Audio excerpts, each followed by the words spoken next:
Вітаємо на наступному інформаційному заході «Руху хоче допомогти біженцям».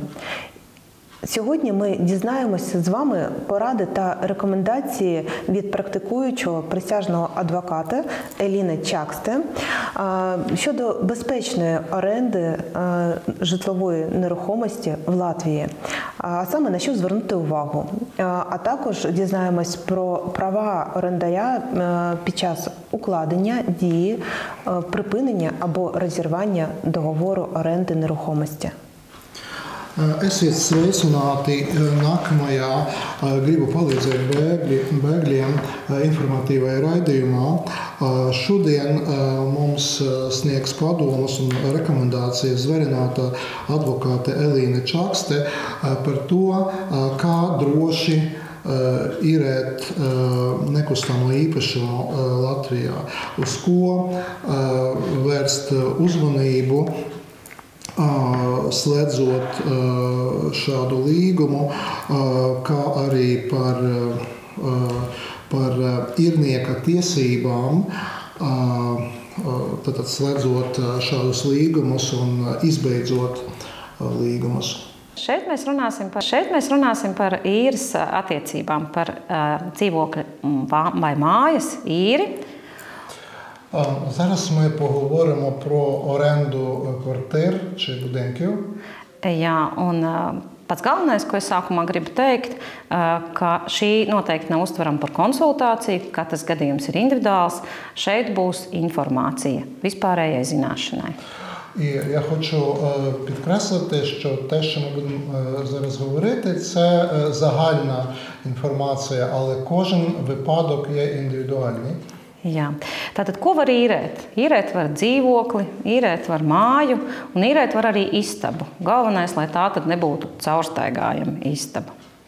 Отже, що можна взяти в оренду? Що можна найняти? Це квартира, будинок і також кімнату. Важливо, щоб ця кімната не була прохідна. Jā. Un īrnieks vienmēr būs fiziska persona. Tā nekad nebūs juridiska persona. Tas nozīmē, ka tā būs individuāla persona, kurš arī tiks uzskatīts par patērētāju, kuram ir papildus tiesības, lielāka aizsardzība nekā uzņēmumam. І хто такий орендар чи наймач, це завжди буде фізична особа, це не буде юридична особа, і відповідно орендаря стосуватимуться також права споживача. Jā, un šis patērētājs, viņš vienmēr ir tādā aizsargātākā pozīcijā. Tas nozīmē, ka viņam nedrīkst uzspiest kādus līguma noteikumus, kuriem viņš nepiekrīt. Un tas nozīmē, ka izīrētājiem ar viņu ir stipri vairāk jārēķinās. І що це означає? Це означає, що він як споживач є у захищеному стані, тобто винаймач чи орендодавець не може йому нав'язати такі умови, на які він як споживач не погодиться. Jā, tas, protams, nenozīmē, ka nav jāievēro likuma noteikumi. Skaidrs, ka ir jāievēro, bet šeit mēs runājam par uzspiešanu. Звичайно, що потрібно дотримуватися закону, але ми говоримо про те, що не можна нав'язувати якісь речі. Un tad līgums pēc būtības būtu jāslēdz rakstveidā. Praksē tā bieži nenotiek, tomēr rakstveida forma ir noteikta likumā, un tā arī aizsargā jūs kā īrnieku. І договір оренди потрібно підписувати у письмовій формі, і цей письмовий договір, він захищає вас як орендаря. Jā, tādēļ, ka rakstveidā jūs, protams, sapratīsiet, par kādiem spēles noteikumiem jūs esat vienojušies. Gan īrnieks, gan izīrētājs. Тому що у письмовому документі буде чітко видно, про які умови оренди ви домовилися, як з боку орендодавця, так і з боку орендаря. Jā, un vēl ir tāda iespēja rakstveida īres līgumu ierakstīt zemes grāmatā. Kas tad ir zemes grāmata?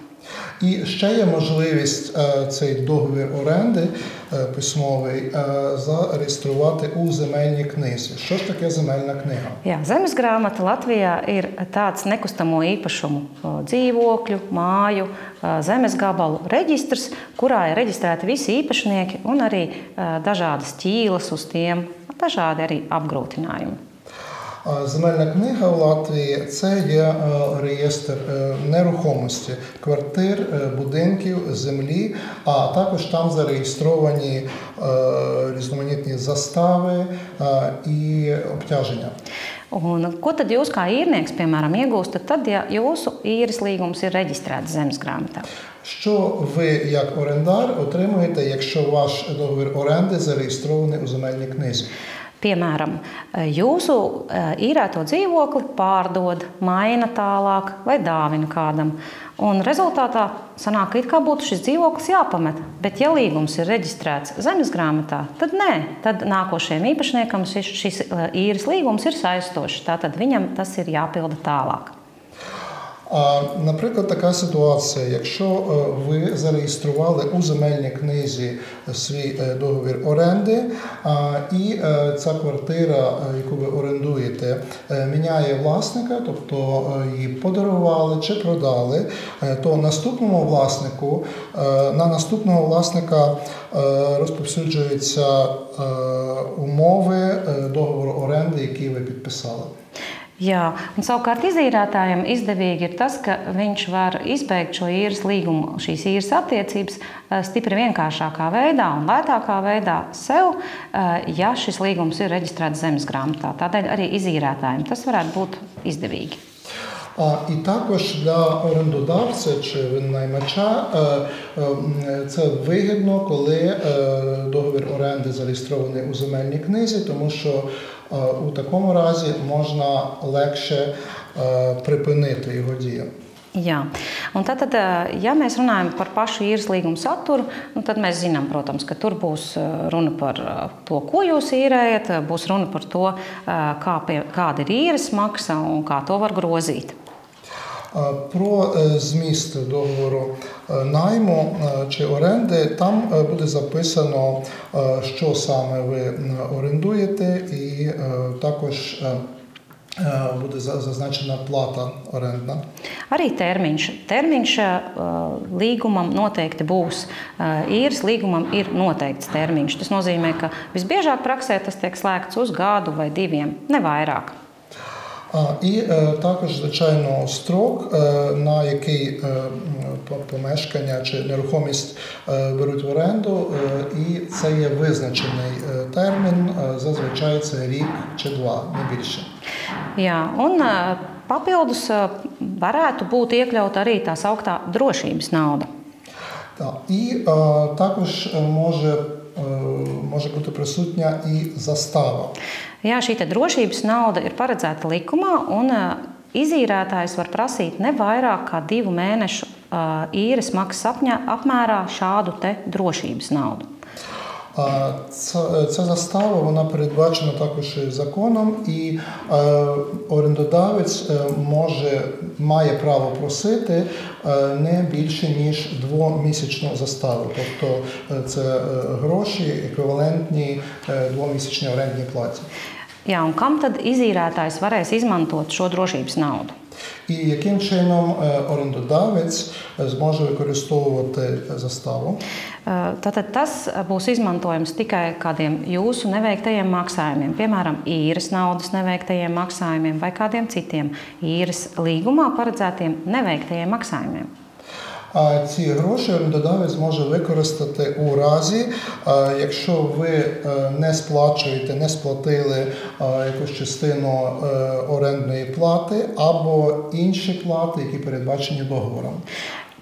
Savukārt izīrētājiem vienmēr, kad viņš izmanto šo drošības naudu šo maksājumu sekšanai, viņam ir jāinformē jūs kā īrnieku par to, ka viņš to ir darījis.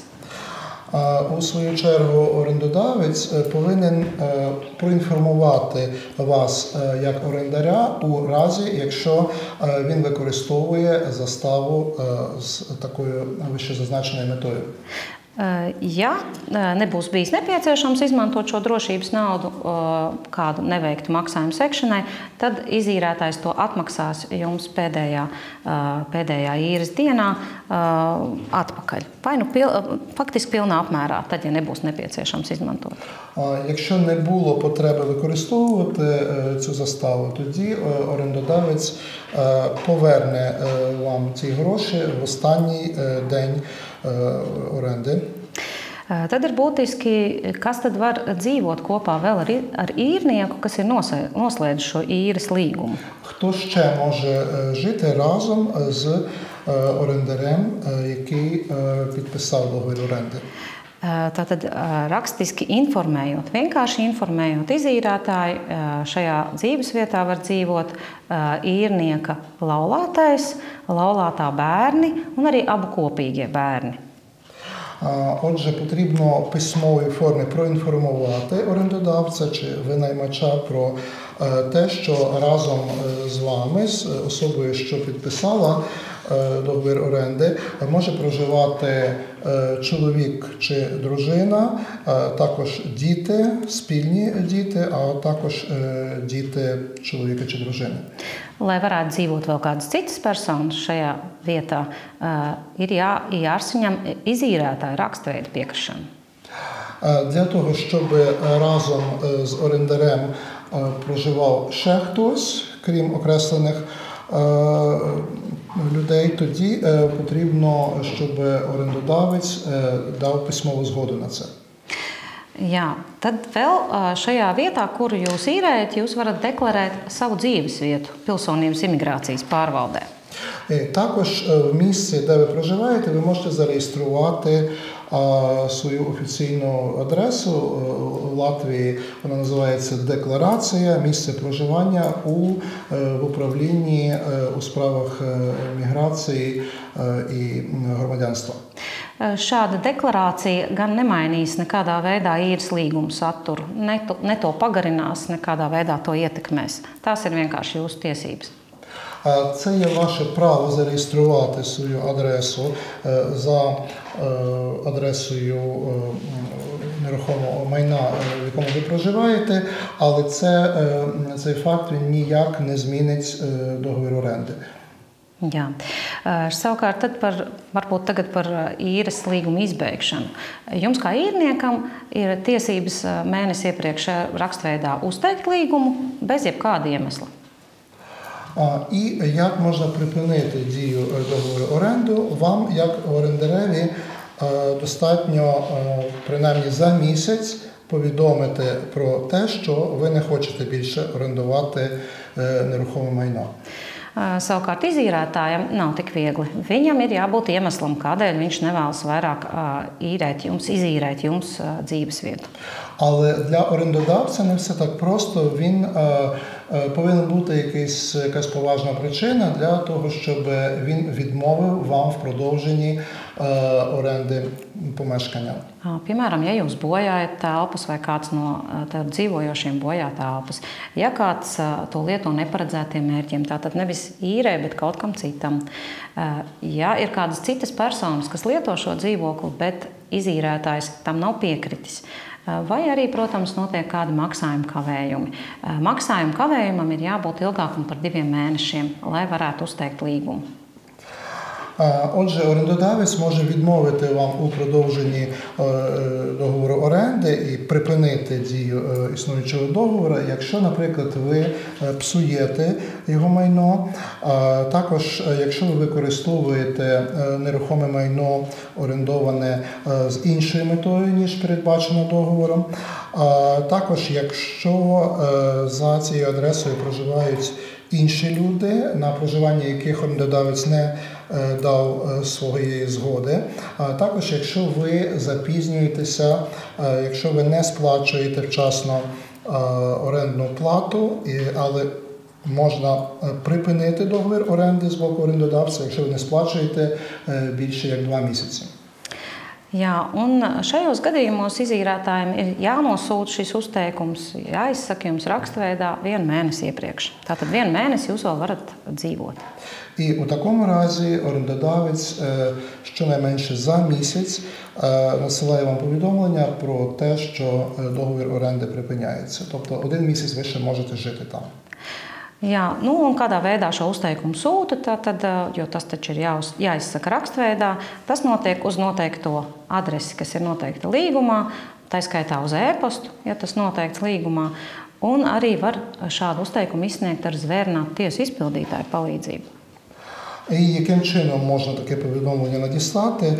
Звичайно, у письмовій формі за адресою, яка є передбачена договором, також електронною поштою, якщо це передбачено договором, а також за посередництвом присяжного судового виконавця. Jā, tas būtu par īres līgumu. Отже, ми порозмовляли з вами про договір оренди. Jā. Дякуємо вам за увагу. Сподіваємось, що, як завжди, ця інформація для вас була корисною. І нагадуємо про те, що інші відео ви можете подивитись в наших соціальних мережах, особливо на сторінці Facebook Krivu Palīdzēt bēgļiem. І до зустрічі у наступних інформаційних заходах.